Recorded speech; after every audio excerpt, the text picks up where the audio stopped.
Welcome everyone. Um,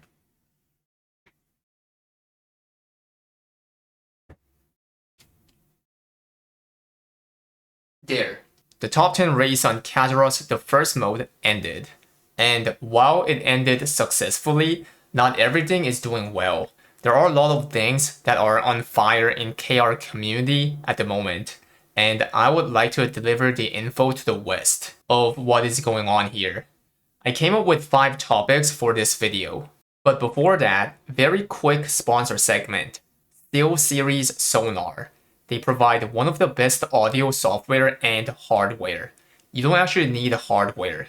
With just the software, you can make certain sound sensitive in the game, like footprints and reload sound.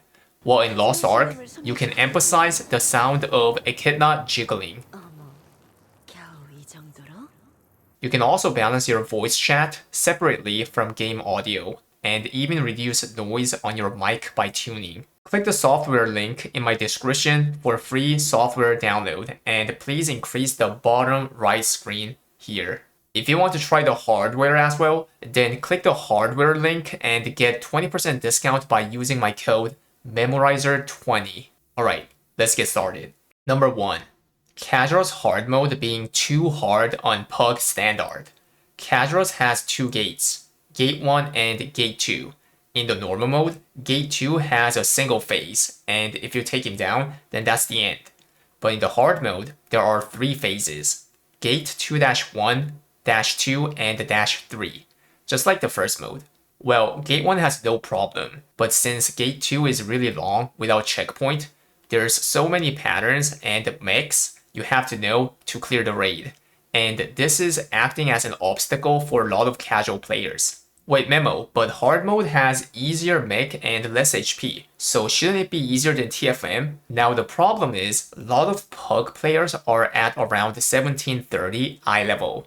This is like average combat power of 2700 plus minus.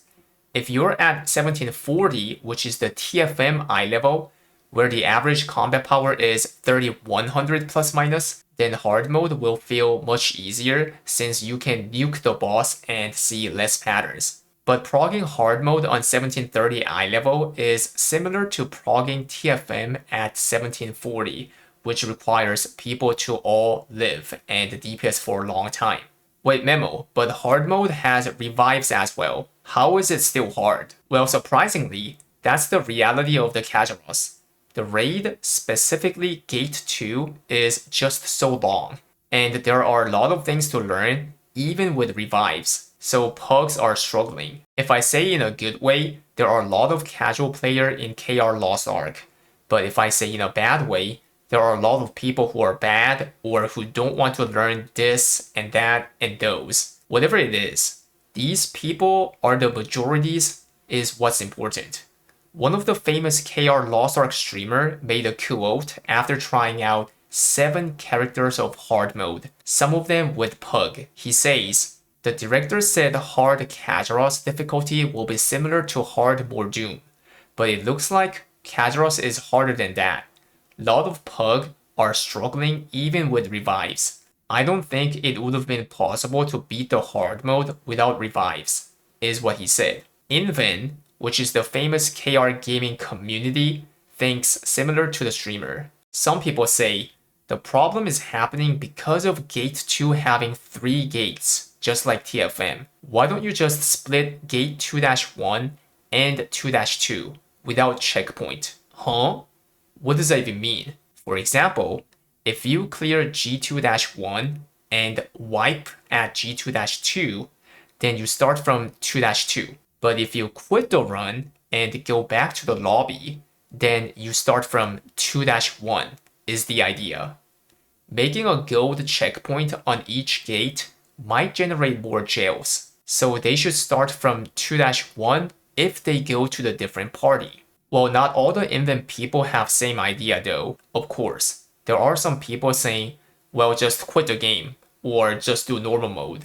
Stop bitching on hard mode difficulty being hard, so on and so forth. But it seems like a lot of people want the raid to be not hard when there's an important progression system on it. Well, China has catastrophe mode, right? and I hope this can satisfy a lot of people later on. Second topic, lucky people getting tons of advantage on Ark Grid. Ark Grid is the new gold sync system from Act 4 and Kazeros Raid. Okay, I'm not gonna go deep into the system. I'll definitely make a guide along with Act 4 and the Kazeros guide by the time you get them. For now, if I summarize, there's something called core in Ark Grid, and the grade of this core matters a lot. It's a night and day difference. Some classes get insane amount of damage, or some get changes on playstyle. You need at least relic cores to make this difference. If you get legendary or below, then you get little bit of damage increase and that's it. Cores only come out from beating Act 4 and Kazeros Raid. And from the people who simulated the odd of the loot, they say legendary is 93.5% to get, and other 6.5% is relic or higher. A lot of KR streamers share the result after the raid clear. Ayo, what did you get from the 4 cores? Me? I got 4 legendaries. LLLL. Oh nice, I'm going to suck your RNG. And he also ends up getting quadra Ls. Fortunately, there's a pity system. Whenever you register the cores, then you get a certain amount of pity shards depending on the core's grade. And if you get 200 shards, then you can gamble for relic to an ancient core chest. So as long as you clear the raid, you can guarantee a relic. Wait, Memo, then this system doesn't look like it has a problem. Why are people mad at it then? It's because of the way how the pity shard works. People are not mad just because of harsh RNG. Sure, some people can get lucky and some can't. That's what RNG is. But as I told you, people who loot the higher grade of the cores get more amount of pity shards as well. Ark Grid increases a lot of damage. Therefore, depending on the luck, some people will be way stronger than the others, even with the same progression. If that's the case, then they should have made safety device which compensates some amount of pity shards for unlucky players. But the game is rather making more gap between the players by giving more pity shards to the lucky players, is why KR is mad about this system. 3. Poor Ark Grid class balance. Alright, there's a hot post in the invent where Shock Scrapper is doing 1.2 billion DPS after opening the Ark Grid. She's putting 1.2 billion per second. There's a link below the description so you can check the VOD. If I tell you the brief reason why this is happening, it's because of how Shock Scrapper's Ark Grid works. She has a core that increases the shock skill's damage by a lot, but with some cooldown increase as penalty. Now the thing is, if you turn on the identity, then it resets all the cooldown, so you're just getting insane damage buff without any penalty is what's going on. According to the tester, while other classes are expected to get 30 to 40% damage increase from the Ark Grid, Shock Scrapper gets around 80% damage increase. A streamer who has 4600 combat power Full Moon Harvest Soul Eater lost to 2700 combat power Shock Scrapper. People are saying this is beyond the poor balance. This is a bug level of damage increase, and they are cussing really hard on Smallgate for this. Apparently, the first mode, speedrun mode, is coming on next reset, and the streamers say if they don't adjust this, then they will just make 2 parties of Shock Scrappers with Blade and Gunlancer synergy. GG07. Number 4.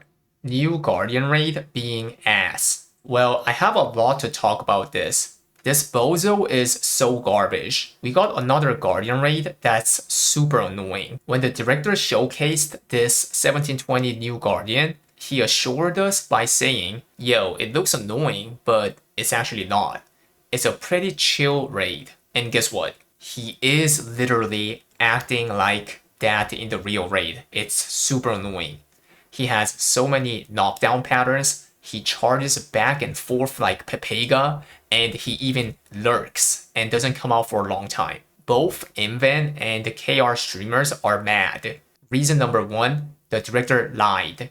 Reason number 2, The director is fully aware of players not liking Guardian Raid that are not chill. And that is why they nerfed the previous Guardian Raid, Dractalis, and West got the nerfed version on release. With all this history, they still decided to make another annoying garbage daily. It's unbelievable. People say that at this point, Smilegate is intentionally trolling to the players. Well, with so many people complaining about the Guardian Raid right now, it looks like we're gonna repeat the history again. Another nerf is expected 07. Lastly, number 5. Asking for gate removal. Okay, this one relatively started to rise above the surface late. So KR got 2 new raids, Act 4 and Kazeros. If you claim the gold on both raids, then which raid would be the last one? It's Act 3 Mordoom. Now both Act 4 and Kazeros have only 2 gates. People clear those raids, and now when they play Mordoom, they feel how tiring 3 gates are. And a lot of people are thinking 2 gates are idealistic for Lost Ark raids. Well, from this opinion, once again, you can tell there are so many casual players in KR. So people are asking for deleting the gate. Well, if something is getting deleted in Act 3, then we all know what we want to be gone. Yes, KR want Gate 1 to be deleted. Well, that's all for the topics going on in KR. The director will do live stream soon for celebrating the TFM Top 10. I hope he also comes up with topics that KR is burning about at the moment. The date is unknown, but when it happens, I will do full translation with Saint Tony. So subscribe my YouTube and follow my Twitch. Until then, stay giga chill and spam. Noted.